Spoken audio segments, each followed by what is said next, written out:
The first one is having too loud low end. Use this trick if you are not sure about the loudness of your low end. I have this track.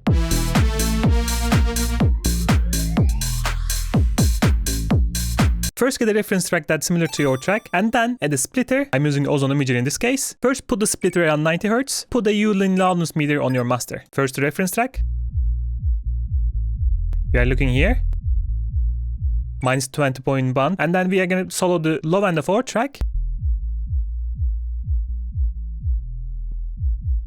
We are around minus 21. You want to always stay under the reference track because reference tracks are mastered. Their low end will be much more compressed and much more louder. And then do the same trick, but this time we are going to put the splitter around 200 Hz. Around minus 16.6 hours. Minus 17.6. Again, we are staying under the reference track, so we are good. Second one is not using parallel chains to support the track with the things that the track needs. Take a look at this one.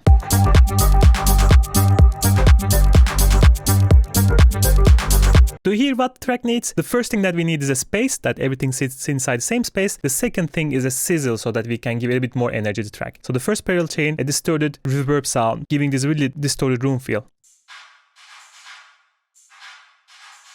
Without it,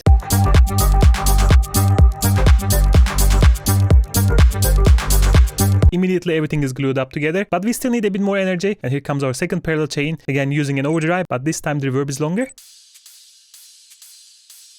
Again, without it.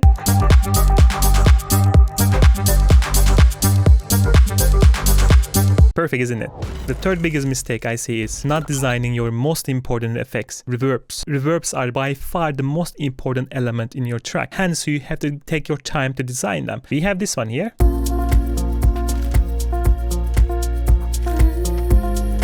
This beautiful track needs beautiful reverb, right? Hence you see that I have a lot of different reverbs here specifically designed for this purpose. The first one is this ambient reverb for the vocals or the instruments. Sounds like this. We are taking this mid part off because we want to give a bit air to the vocal, and then it's sidechained to piano so that we can give a bit more room to the piano while we are using flanger to add a little bit character to the sound. If I didn't use this one, it will sound just flat and like this. And the second room reverb here is the sweet percussions. It's like...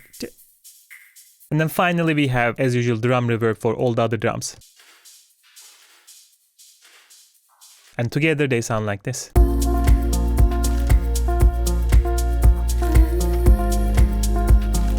So design your reverb, go after what you need.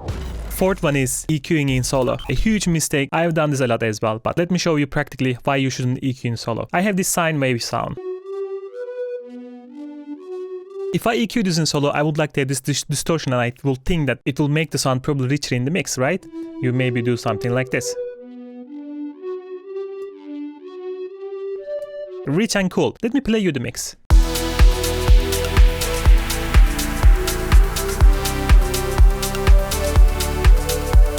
The only part we are actually seeing is this area. So if I EQ it again together with the mix, look how my decision is changing.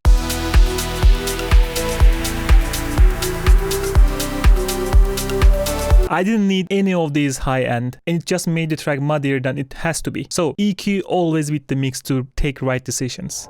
The fifth one is very similar to the previous one, picking samples in isolation. Let's say we are picking a kick for this track. What you often do, you go to your kick sample pack and pick something you like, right? In isolation, and this is not the way to go. You should actually play the track and scroll while playing the track so that you can hear the timbre. Let's do it.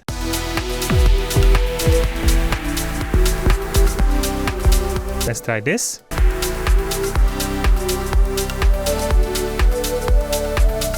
The sixth one is using only presets and samples. You are, as a producer, first of all, a storyteller. So you need to know your way around the words. Means that you have to learn the basics of sound design and sound manipulation so that you can actually put what you have in your mind to your DAW.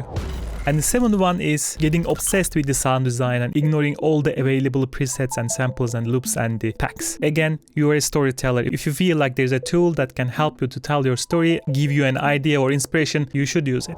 The eighth issue I see is making everything stereo or mono. You should learn rule of triangle when it comes to the stereo imaging. I have my own track here, sounds like this.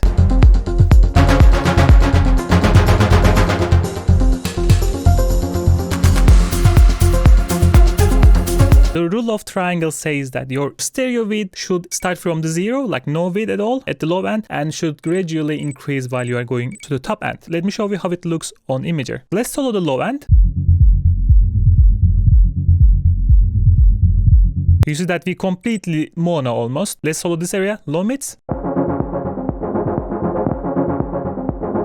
We are getting a bit more stereo, so that this is decreasing. So let's solo the mid highs now. Increased. And let's solo the highs now. Completely opened up. The ninth mistake is having a very static mix. Go to just the chorus part. Balance everything, call it a day, and they don't think about the mix later on. That leads to very static, very flat mixing. So we have this vintage pad here. Creates this very drama, but we cannot use this every time, all the time, right? So right after the break, we can bring this pad to create really weird dramatic feel. So makeup gain, you see that it's increased here right after the break.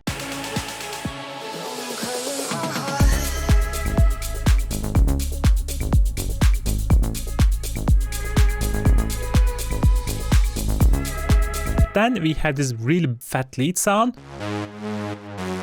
When this comes, we definitely don't want this pad anymore. So it's time to change the roles, right? And this is exactly what happens here with the strings. So we are using this auto filter. When this comes in, this goes down. Give a space to the other guy so that can come and shine.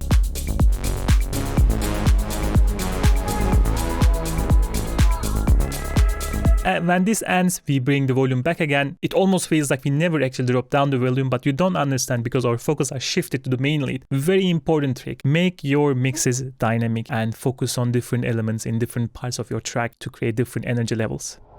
Big amateur mistake, compress everything. I see compression everywhere in amateur's track. Just don't use the compression if you are not really aware of what it's doing. Also Kompressoren benutze ich eigentlich nur beim Mastering, weder beim Mixing noch beim Lied selber. Das habe ich über die Jahre gelernt, weil da machst du einfach, finde ich, viel zu viel kaputt. Big mistake, magic frequency. All the adjustment that you are making should depend on the sample and the mix itself. Very typical EDM producer example is like having a cut on your kick around 100 to 300 Hz like this. And then boosting the rest of the frequencies like this. You shouldn't do this to every kick. This just helps to separate your kick's low end from your tom. But most of the kick samples already have this in themselves, for example in this one. So all you need to do is just play it. Another huge mistake, creating active mission of seek and destroy all the frequencies. That doesn't make any sense at all. But they do oftentimes, they create a bell curve like this, solo the instrument. And then you often see things like this. A lot of notches everywhere. What you should do is, you should listen to your track without any EQ. And if you can hear any resonant frequency, you already hear it. And if you don't, just avoid cutting anything. And if you hear it, I often suggest create something like this. And try to figure out that irritating frequency that you are hearing and just cut that off and keep it simple. And if you find yourself cutting too much, then just change the sample. Not referencing your mix. It doesn't matter how experienced you are. If you are listening to a track more than 2-3 hours, your perception will be biased. And to break that bias, you need something else so that your brain can reset what the normal is, so that you can actually make a better decision with your mixing. And related to this, you should also try to always take a break every hour or so. First of all, it is really good for your body and your ear. Just stand up, stretch for 5 minutes. That will really reset your ear and your body will feel also better. And believe me, it will improve your mixes as well. This is another big one. Using sidechain only for the bass. I use sidechain more or less almost every sustained sound in my track. This was a short remix that I made for the Squid Game.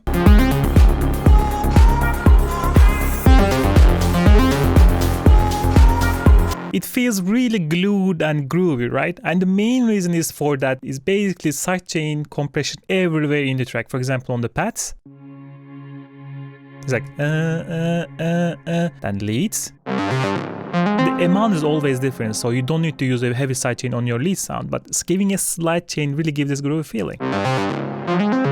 And then, for example, more on the hats.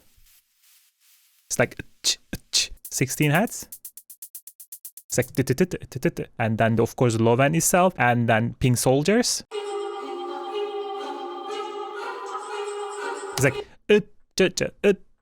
and hence all together they sound extremely glued.